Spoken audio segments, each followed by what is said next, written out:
Hello, Earful Tower listeners. My name, as I think you know already, is Oliver G, and this is a show about Paris, a show about France, a show that apparently helps the listeners to win their pub quizzes by 1 point.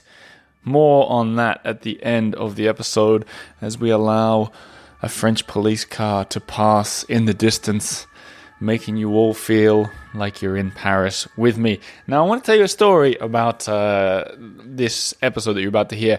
It is about a chocolate shop, and I was walking around the ever-intriguing 12th arrondissement. So many stories hidden in this fascinating district of Paris, and I was walking along what's called the Viaduc des Arts, and I know I haven't talked about that on the podcast before because today I found myself struggling to pronounce it. What it is, you have to imagine an old train line that 100 years ago went through the 12th arrondissement, and then fairly recently, 25 years ago, they turned it into a high line, a long walkway for parks. I've talked about this on the show before, the Coulée Verte, full of greenery, full of people strolling along, and it stretches for kilometers. Really nice highline walk that is said to have inspired the one in New York City. But what I've never focused on before is what's going on under those arches. In the arches of the Viaduc, there are, I don't know, I don't have all the facts with me right now, but there are 20 or 30 or maybe even more big buildings inside each of these arches, and they're all, seemingly all of them are fascinating. Right, so you have, for example, one that fixes old French horns. They have, there's one with two young guys from Nantes who make gin, a gin distillery. They have glass blowing. They have all kinds of different things, and you can find yourself just walking into each one saying, what goes on here? It looks interesting. And as it happens, that happened today. I walked past Atelier C, so Atelier and then the letter C, that seemed, I don't know, it caught my attention. They seemed to be making chocolate inside, so I walked in and got talking to Christophe, the owner, and his colleague Marielle, and I just started asking these questions. They were really nice, and then I dropped that I had a podcast and would like to talk more about what they do. Lo and behold, I had my microphone with me and we recorded on the spot. So you're about to hear Marielle Bourra, who speaks excellent English, as we discuss the history of chocolate in France, the whole idea of coming from 3 generations of chocolatiers, quite a fascinating story in itself, how chocolate is similar to wine and coffee, and how chocolate has similarities with coffee and wine, and how people are buying them in a similar style in Paris. All this kind of stuff, and even how they go from bean to bar, which is something I want to do. I'll talk a bit more about that at the end of the episode, but for now, imagine that you are sitting under an ancient bridge that used to have a train running along the top, but now is a chocolate store in the 12th arrondissement of Paris. Press Maxon, a little music, let's go.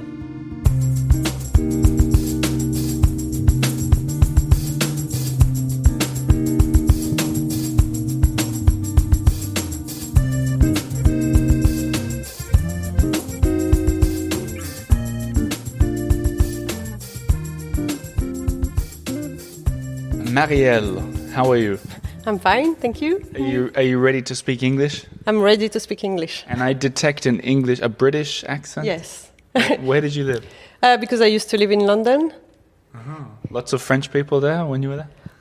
Well, I guess there is lots of people, but I try not to meet too many French people. That's funny, because when I moved to Paris, when I heard Australian people, I was like, oh yes, a friend. Like, I wanted to have some people speaking my language a little bit. Did you find that as well? No, me, I was more like, getting away from them. Because I wanted to learn English and to know the people, so I wasn't really looking for other French people, because I still have my family or friends back in France, so... Yeah, I ended up, of course, having lots of French friends, but it wasn't something I was looking for. It's inevitable, yes. But your English is great, and I'm excited to talk about chocolate with you today. But just to sort of set the scene for the people at home, maybe they can hear it, the echo of our voices. We're in the arch of an old railway system, Yes. basically. And there's, I don't know, there must be 20 or 30 sort of craft shops in each arch. Yes. Is there a community between you guys? Are you friends with your neighbors or? Yes, we are friends with our neighbors, and we know them, or everybody does something different. So it's not like we can exchange things, but yes, it's like a community sense, and because we are creative people, we are quite attracted by other places too. So I didn't consider that because they're all doing different things. You're not in competition at all. No. Like, you don't care if the customer goes next door or whatever. it's more something that can nourish you. You see someone next door and it does something, and that might inspire you for something else, but we are not in competition. Well, that's interesting because before we talk about chocolate, I can ask you a question. If you could recommend me to go and look at any other craft shop under any other arch, where would you send me? Me, I would like to go next door because they do 3D models, like for architects, and it's something you don't really see anymore. And I don't know if they are the only one to do it in Paris, but it's really not common to see that. So what do they do? So the architect comes in and says, I want this, and then they build it for them? Yes. And also they told me they can build prototype for people. Okay. So, and it's really creative and manual, and that sense of something quite old as a tradesman. So that's... Would they be happy if I walked in to look around, or do they prefer architects to come in? No, I think they could be open to it. Good, I'll do that as well. But let's talk about, you said they're the only ones in Paris to do it. You guys are basically the only ones to do what you're doing here. Making chocolate, bean to bar. What was the other thing called? The bar to tablet, is that right? No, it's bean to bar will be de la fève à la tablette in French. Right. And it's bean to bar, you will have other chocolate maker would do it. It's the workshop. It's the fact that we can make people do it. And that's something that people cannot do. For the people of the trade, some do it and chose to do that. But from everyday people, first of all, people cook at their place, at home, but they don't really make chocolate. Right. So here they can learn that. And so the idea is, like, people can come in here. I see that you've got the beans from the cocoa beans. Yes. Right? What's it called in French again? A cabosse. The cabosse. You take those beans, you grind them. You roast them, you grind them. Okay, talk me through it, because I don't know. I'm not going to lie. Talk me through how you make the chocolate here, because I love this. So here we will have the bean already roasted, because that's made, so for the one we use a lot from Madagascar, so they will roast them over there. We are trying to find a way to roast them here, but you end up with the bean already roasted. How big is the bean? Is it like the same as what they used to make coffee? More or less. Couldn't you work with the coffee people? Just be like, hey, can you do these That's things? what we're trying to do to roast the bean. Yeah, we're that's trying what I to mean. find a place where they roast chocolate. It's for now, because we are small. The quantity we have is too small for them. But the idea is that It's finding. a shame that there's not another coffee shop in one of these arches that you could collaborate with. Yeah, but that's what we're trying to find, because some other people roast the coffee beans. And so how big are these beans? Show me with your fingers. So like, yeah, okay, the size of a thumb. It's the size of a thumb. The size of a thumb. Yeah. Okay. Okay, so you get those beans pre-roasted in Madagascar. They send them here. So we are Madagascar, but we have different origin. When we do the bean to bar workshop, we have beans from different places in the world, so that the people can choose where they come from, and because they're all from different tree, so they will have different smell and different taste. And we say, like, some may taste a little bit like banana, some will taste a bit like red fruit, or it's not that it's mixed with red fruit or banana. It's just when you taste it, kind of, it's like the wine too. We compare a lot chocolate to coffee because it's from the same country and it's a bit of the same process. But you can also compare a lot chocolate to wine in the sense of all of the flavor you can have in chocolate. Like, we have different tablets that are from a different tree and different origin, and you end up with a very different product. And when you say tablet, you mean like the bar of chocolate that you finish with. Okay, and before we talk about the grinding and the turning into chocolate, I just want to sort of get a sense of how important chocolate is to France. I know you come from a chocolate background. Maybe we talk about that a little bit. Your dad? Yeah, my dad and my granddad. Oh, wow. So 3 generations of Yes. chocolate. And you've got a little baby as well, or a kid? Yeah. Have you started to get the kid into chocolate yet? Yeah, well, then I do a lot at home, and when I do, of course, they are in the middle. Like, Yes. try to make chocolate at home, Wow. and keeping your kids away. It's Yeah. not going to happen. That's true. And I don't want it to happen anyway. No, right, so right. You don't want the... I don't want to keep them away from Yeah, the kitchen right, when right, I right, make right, it. right, It's right. kind of for me, it's always been about sharing something. So Which is what you grew up with, I yes, understand. So of So- course I but enjoy so- sharing with my kids. So your dad and grandfather were making chocolate south of France, Yes, near Nîmes. yes, Is that where you're from as well? yes. Uh-huh. That's a very beautiful part of the country. Yeah, it's quite nice. And so what did they have, like a chocolate shop down there? Well, now they don't have anything anymore, but they used to have a patisserie, boulangerie, a restaurant, everything. Because it was a small town, so they just used to do it all. Ah, so they were like the food guys of... Right, Okay, yeah. right. But then why do you say that they worked in chocolate if they did everything? Because they did chocolate too, and because my memory childhood is going around the workshop and seeing them making chocolate and having that big bowl of melted chocolate, and you just want to go and have a big spoon of that. Amazing. And so tell me, like, France's relationship to chocolate then. Is it a historical thing today? Like, let's walk through it. Do people have a lot of chocolate?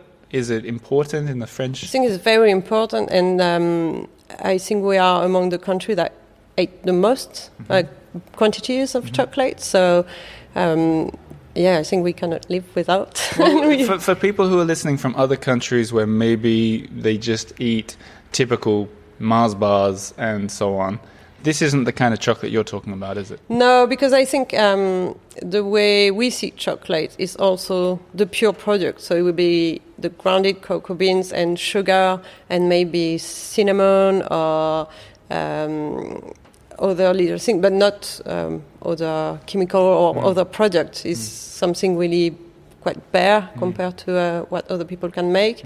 And also to add the fact of adding milk and the milk chocolate that's from Switzerland, that's something that came after. The tradition in France was dark chocolate before, so we are kind of very linked to that.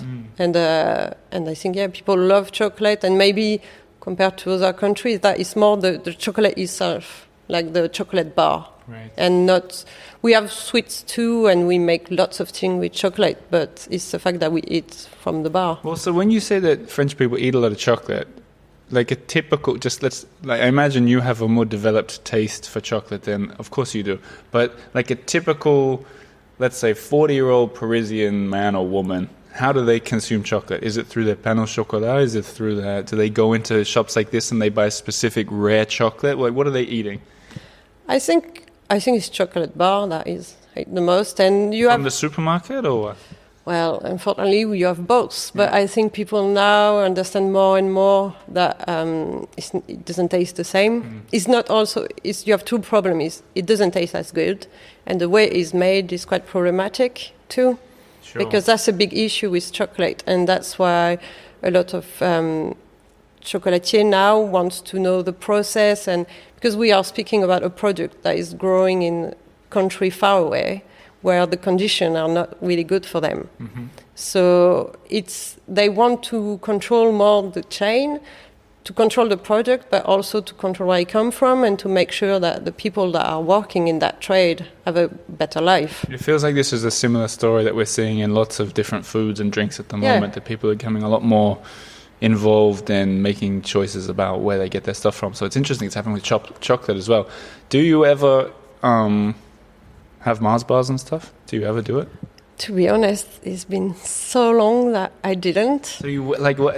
And I think it's not even, I didn't even think about, it's a really decision I don't want to eat that ever again. It's just now that I know better stuff, Sure. I don't have the same. And I think I had a small one because, I don't know, I was someplace where they had the small version. I was like, oh my God, it's been ages. Yeah. And I just tried one and I was like, oh no, that No good? really doesn't taste Because I good. like to ask, I sometimes ask chefs if they eat at McDonald's or coffee guys, if they, whatever, because I'm interested. And sometimes it's surprising that people are quite happy to do that kind of stuff. But it seems that there's a very big difference between mass-produced chocolate and the independent stuff. Is there any, and then I'll stop talking about this, but is there anything that we get in the supermarket that's popular that the experts think, that is actually really good? Is there a brand or something that everybody respects? I don't think so. Like if you have to get supermarket chocolate, what's the best?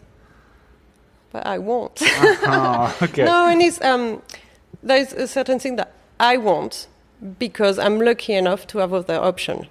That's why I want. So you're not even going to tell me what I should get if I'm in a supermarket in Australia? No, to be honest, but I will go for the fair trade one, or because at least it's made right. Yeah. But I don't.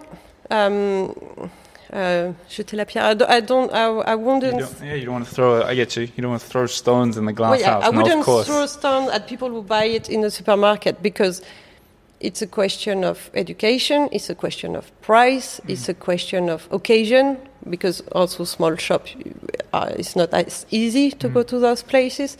And like here, we made a really good chocolate that is made the right way, and it's like everything we have around us, when you do it like that, it's not the same price. Of course. So you cannot ask everybody. Of course. So that's why... It's the same with wine and everything. With everything, with clothes, with whatever you want to buy. That's a very diplomatic answer. Let me change subject a little bit. What about, let's say someone's can afford some nice fair trade chocolate and they're going to go to a dinner party.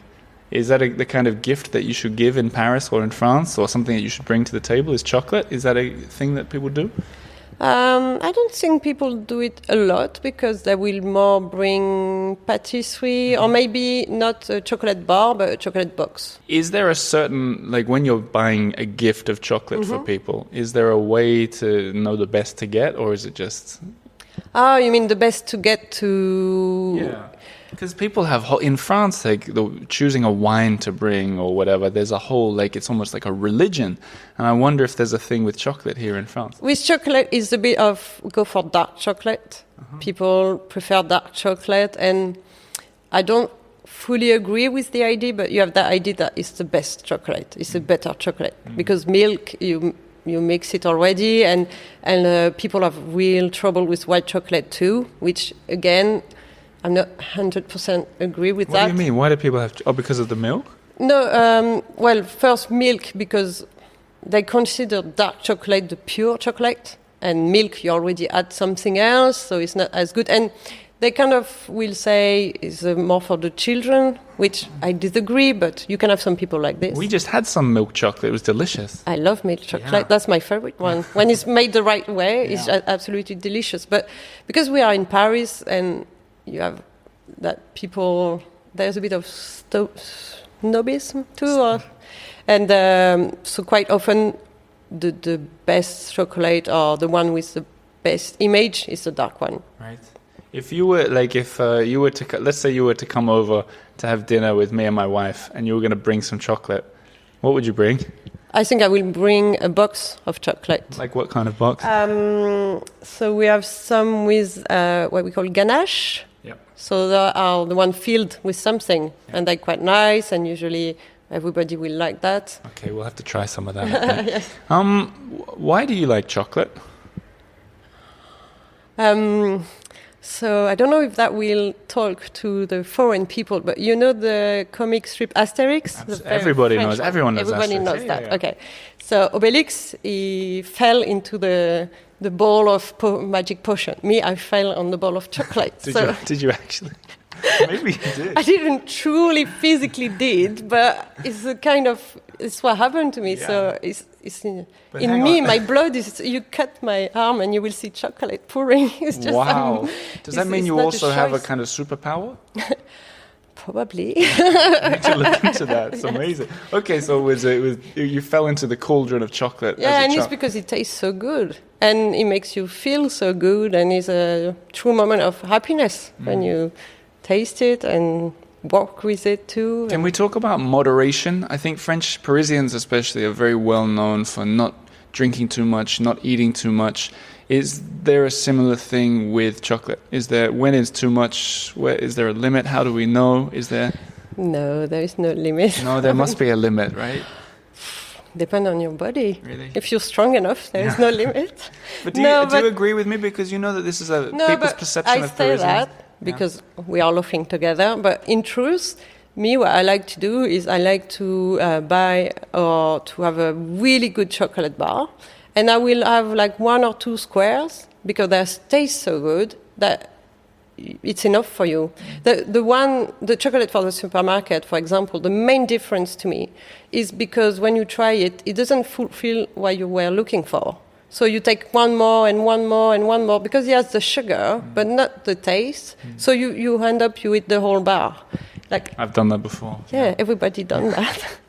But when you buy chocolate like we have, it's not that you wouldn't do it because it tastes so good from the first piece that it fills you, it fulfills what you were looking for a lot quicker. So you pay more, but you eat less. I love it. It's very philosophical. That feels like a very French answer. But it's also true. It's not. I'm not saying that as a, to say or to say buy our chocolate or something. But you will find it very true. You eat 1 square and your mouth is full of taste and something you really enjoy, and then you may have another one, but it's not. You are not as tempted as eating the whole thing. Have you seen this movie Chocolat?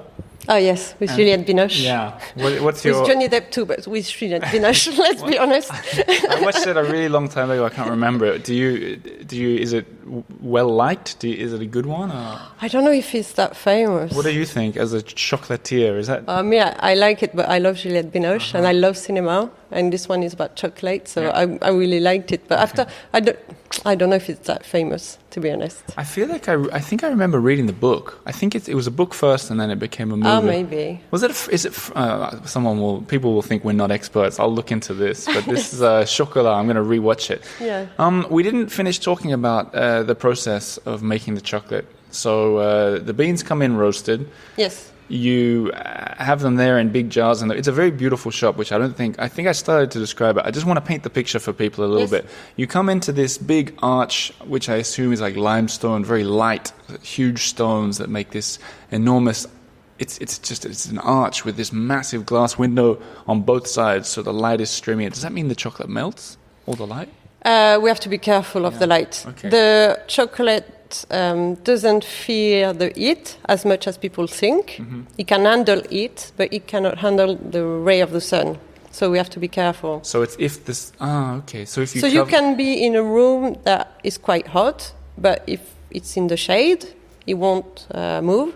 But it's the ray of the sun. But those ones that like right now, it's a bad example because we have a lot of sun today. Yeah. And so we are quite careful. We will pull down the shade sometime when it's like this. Okay, and so then you've got the chocolate everywhere on display. There's a big table to the left where people make That's where we make the workshop. And within 3 hours, you can turn these beans into a bar. Two big, are they boab trees there at the entrance? Something like that. Yes, they're from Madagascar. Okay. Yeah, it's an artist who made them in Madagascar. Cool. Okay, so there's this total... anyway, the vibe is extremely cool. People should come and check it out. But you make the... So we got to the grinding. You grind those beans that are in big jars in the window. And then you were telling me a bit... When you grind them, because... so where they were made originally, like in South America, is so hot that just grinding and the hotness of the place was making everything melt. Now we have to add a little... heat system to it, but by the combination of the grinding and the heat, it will slowly turn into the melted chocolate. So then you end up with 100% chocolate. So just by grinding them and adding heat, it turns into like a sort of very, very hot chocolate. So you kind of grind them, it goes into a bowl, and you grind it again. You have to do that a few times, and the more you do, the more liquid it becomes. It becomes a liquid? The beans become a liquid? Okay, yes. Cool. Okay. Because the beans are full of cocoa grease. Right. Okay. So it's that grease we will make everything melt, and then it's just adding sugar, basically.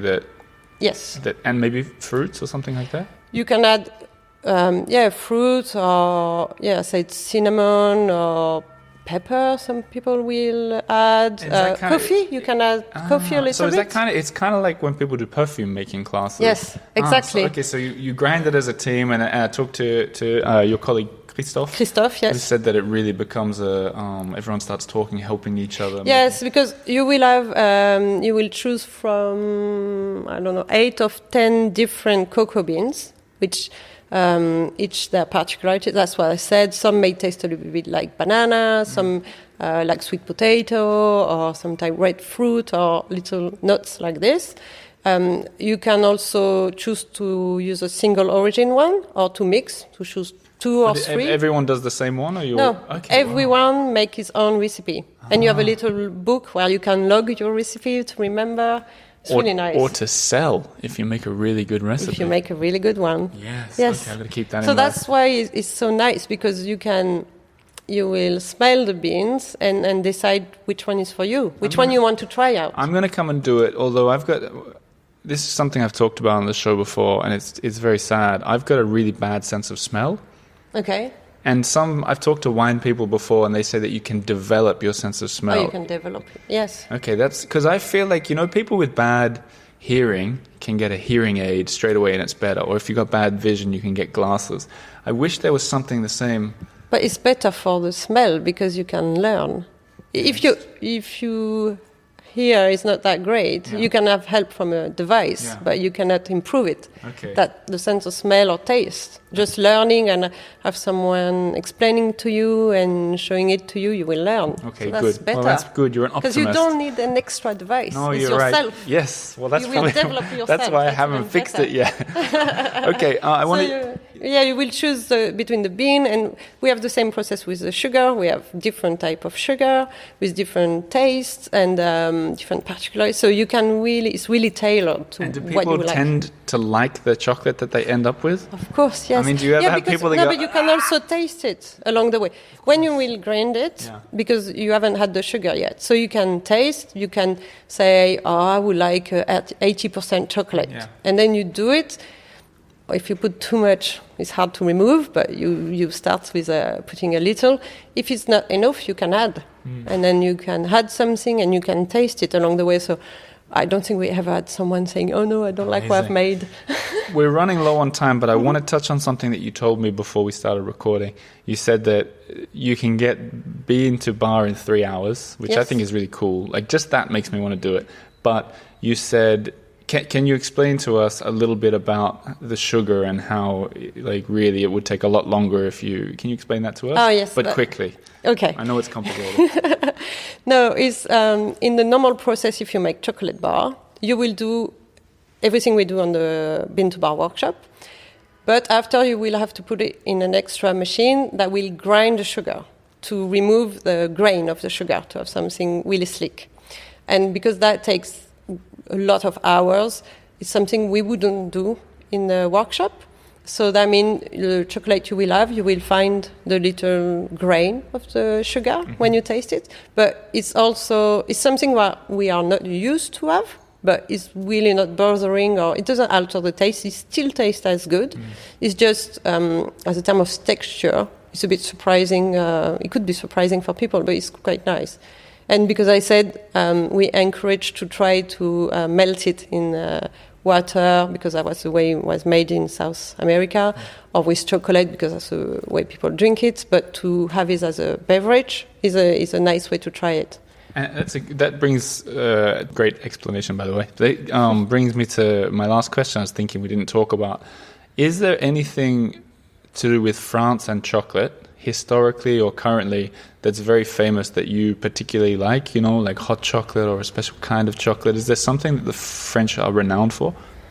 I think it will be more of the chocolate sweet, the way, like with le ganache, what we fill the chocolate with, because hot chocolate is made in other countries, and like to mix chocolate with milk, it was more Switzerland, it was not France, but it was more, and all the craftsmanship of the pieces of chocolate we can make, the sculpture that we will make for Easter or for Christmas, is more that I will say is more typically French. And do you sell the chocolate with ganache here now? We do on occasion. The ganache is not something we have all year round. It's something we have for Christmas, we may have for Easter, from time to time, but it's not something we have all year. On that note, I'm going to taste some of the chocolate here and take some home with me. Okay. Thank you, Marielle, for sharing your knowledge with us. And Thank you, Oliver. I hope some people come and say hello to you. Yeah, and I hope to see them soon.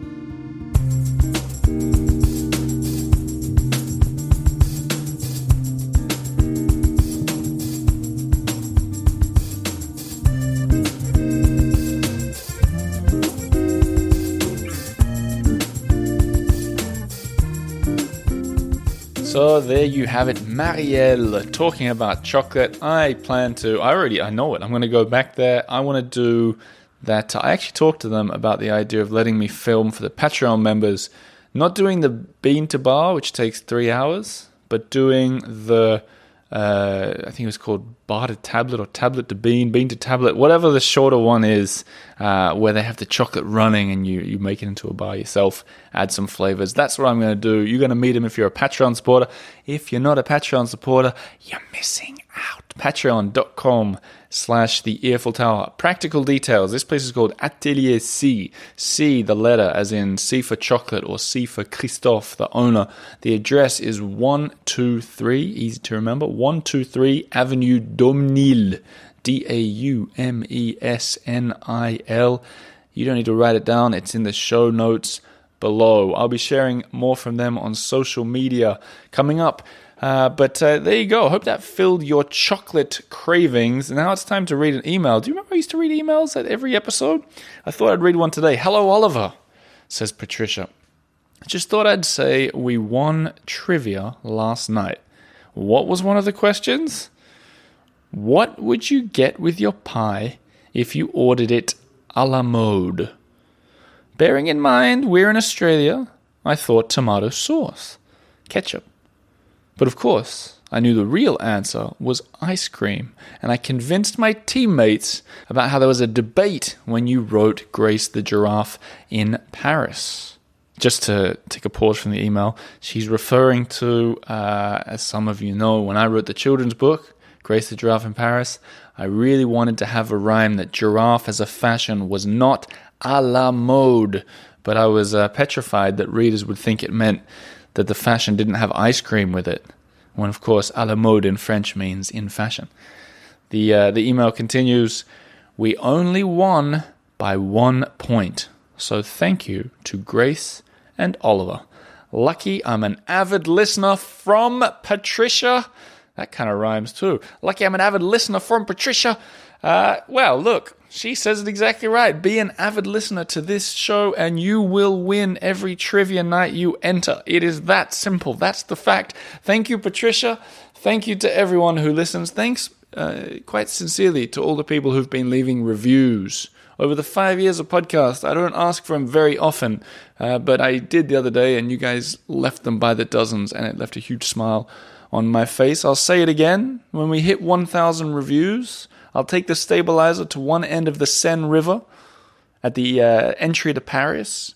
I almost said Paris then. At the entry to Paris, and I'll walk all the way to the other end, a live stream walk, so you can be in Paris right there with me, walking along the most beautiful river in the world. But until then, I'm just going to sit at home and do nothing. Because, look, a deal's a deal. That'll do for me. Patreon.com/The Earful Tower if you want to get access to the upcoming video with me in the chocolate shop. More fun episodes to come. As for me, I'm going to watch the movie Chocolat again because I think it's time. Have a lovely week, weekend, weekday, wherever you are, whenever you are, and whoever you are. Press Maxon, our resident musician, will take us out with a little bit more music from his canon of Earful Tower tracks. Thanks everyone, and goodbye.